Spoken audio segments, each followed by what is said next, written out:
ہم اپنے آقا صلی اللہ علیہ وسلم پر سلام بھیجنا چاہتے ہیں تو کیسے بھیجیں، درود بھیجنا چاہتے ہیں تو کیسے بھیجیں۔ آج میں آپ لوگوں کو ایک حدیث سنانے جا رہا ہوں۔ یہ حدیث سننے کے بعد آپ کو بہت قیمتی باتیں پتہ چلیں گی، اور یہ بھی پتہ چل جائے گا کہ درود کیسے بھیجا جائے اور سلام کیسے بھیجا جائے۔ ایک صحابی ہیں عبد الرحمن رضی اللہ تعالیٰ عنہ، بیان کرتے ہیں کہ مجھے حضرت کعب ابن عجرہ رضی اللہ تعالیٰ عنہ ملے اور انہوں نے فرمایا، کیا میں تمہیں ایک تحفہ نہ دوں جسے میں نے نبی کریم صلی اللہ علیہ وسلم سے سنا ہے؟ میں نے عرض کیا جی کیوں نہیں، ٹھیک ہے۔ تو پھر وہ صحابی جنہوں نے یہ کہا تھا کہ کیا میں تمہیں کوئی تحفہ نہ دوں جو میں نے رسول اللہ صلی اللہ علیہ وسلم سے سنا ہے، انہوں نے اپنے ساتھی سے کہا، تو انہوں نے کہا وہ تحفہ مجھے بھی عنایت کیجئے جو آپ کو حضور سے ملا ہے۔ تو وہ فرمانے لگے کہ ہم نے رسول اللہ صلی اللہ علیہ وسلم سے سوال کیا، اے اللہ کے رسول، ہم آپ پر اور آپ کے اہل بیت پر کیسے درود بھیجیں، کیسے درود بھیجیں؟ کیونکہ سلام بھیجنے کا طریقہ تو اللہ تعالیٰ نے ہمیں سکھلا دیا ہے، مگر درود کا طریقہ ہمیں نہیں معلوم۔ سلام بھیجنے کا طریقہ تو اللہ نے ہمیں سکھا دیا ہے۔ وہ صحابی نے حضور سے عرض کیا، کیونکہ ہم جب بھی نماز پڑھتے ہیں نا تو ہماری نماز سلام کے بغیر کمپلیٹ ہی نہیں ہوتی ہے۔ ہم جب اتحیات پڑھتے ہیں تو جتنی نماز ہم پڑھتے ہیں اتنی بار ہم اللہ کے رسول صلی اللہ علیہ وسلم پر سلام بھیجتے ہیں۔ السلام علیکہ، اتحیات پڑھتے ہیں نا، التحیات للہ والصلوات والطیبات والسلام علیکہ ایہا النبی ورحمۃ اللہ وبرکاتہ، السلام علینا وعلی عباد اللہ الصالحین، ہے نا، السلام علیکہ ایہا النبی ورحمۃ اللہ وبرکاتہ۔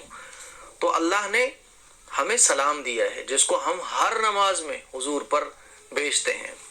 تو سلام کرنے کا طریقہ تو یہی ہے کہ جب بھی ہم سلام بھیجنا چاہیں، نماز میں تو بھیجنا ہی بھیجنا ہے ورنہ نماز ہی نہیں ہوگی، بغیر سلام کے نماز ہی نہیں ہوتی ہے، لیکن نماز کے باہر بھی ہمیں جب بھیجنا ہو تو ہم السلام علیکہ ایہا النبی ورحمۃ اللہ وبرکاتہ، ٹھیک ہے۔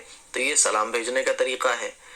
جیسے ہی ہم نے یہ پڑھا سلام پہنچ گیا۔ جیسے ہم کسی کو سلام کرتے ہیں نا، السلام علیکم، تو اب آپ پوچھنے لگو کہ مفتی صاحب سلام کسی کو کیسے کرنا ہے، کسی کو کیسے بھیجنا ہے؟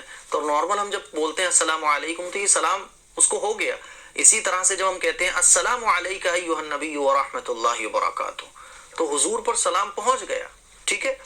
تو یہ صحابی نے حضور سے عرض کیا، رسول اللہ، ہم آپ پر اور آپ کے اہل بیت پر درود کیسے بھیجیں؟ کیونکہ سلام بھیجنے کا طریقہ تو اللہ تعالیٰ نے ہمیں سکھلا دیا ہے، مگر درود ہم آپ پر کیسے بھیجیں یہ ہمیں نہیں معلوم۔ تو آپ صلی اللہ علیہ وسلم نے درود بھیجنے کا طریقہ بیان فرمایا۔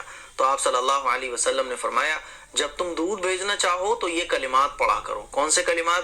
اللہم صلی علی محمد وعلی آل محمد کما صلیت علی ابراہیم وعلی آل ابراہیم انک حمید مجید، اللہم بارک علی محمد وعلی آل محمد کما بارکت علی ابراہیم وعلی آل ابراہیم انک حمید مجید۔ اس درود کا ترجمہ ہے، اے اللہ محمد صلی اللہ علیہ وسلم پر اور محمد صلی اللہ علیہ وسلم کی آل پر رحمتیں نازل فرما، جس طرح تو نے حضرت ابراہیم علیہ السلام اور آل ابراہیم پر اپنی رحمتیں نازل فرمائیں۔ یقیناً تو ہی قابل تعریف اور لائق تحمید ہے، لائق تمجید ہے۔ اے اللہ محمد صلی اللہ علیہ وسلم اور آل محمد صلی اللہ علیہ وسلم پر برکات نازل فرما، جس طرح تو نے ابراہیم اور آل ابراہیم علیہ السلام پر اپنی برکات نازل فرمائی۔ یقیناً تو ہی تعریف کے قابل ہے اور تو ہی بزرگی کے قابل ہے۔ یہ اس درود کا ترجمہ ہے۔ تو حضور نے فرمایا کہ دیکھو یہ درود پڑھو۔ تو جیسے ہی ہم درود پڑھتے ہیں نا، ہم نے کہا اللہم صلی علی محمد وعلی آل محمد کما صلیت علی ابراہیم وعلی آل ابراہیم انک حمید مجید، یہ درود ابراہیم ہے نا، یہ سارے درودوں میں سب سے افضل ہے، کیونکہ یہ وہ درود ہے جو حضور اکرم صلی اللہ علیہ وسلم نے خود صحابہ اکرام کو سکھایا۔ یہ سب سے بیسٹ درود ہے، یہ وہ درود ہے جس کو ہم اور آپ نماز میں پڑھتے ہیں، تو یہ درود سب سے بیسٹ ہے۔ اور جیسے ہی ہم درود پڑھتے ہیں نا، اللہم صلی علی محمد وعلی آل محمد، تو حضور پر درود پہنچ جاتا ہے۔ اب کچھ ایکسٹرا کرنے کی ضرورت نہیں ہے، آپ کو درود پڑھنے کے بعد یہ کہنے کی ضرورت نہیں ہے کہ اللہ یہ درود حضور پر پہنچ جائے۔ جیسے ہی ہم درود پڑھتے ہیں درود حضور پر پہنچ جاتا ہے، ٹھیک ہے، الگ سے کچھ ایکسٹرا کرنے کی ضرورت نہیں ہے۔ اسی طرح سے جب ہم سلام حضور پر پڑھتے ہیں، سلام بھیجتے ہیں حضور کو، السلام علیکہ ایہا النبی ورحمۃ اللہ وبرکاتہ، بس جیسے ہی ہم نے یہ لفظ کہے، سلام کے لفظ کہے، حضور پر سلام پہنچ گیا۔ حضور پر سلام پہنچ گیا، کچھ ایکسٹرا کرنے کی ضرورت نہیں ہے.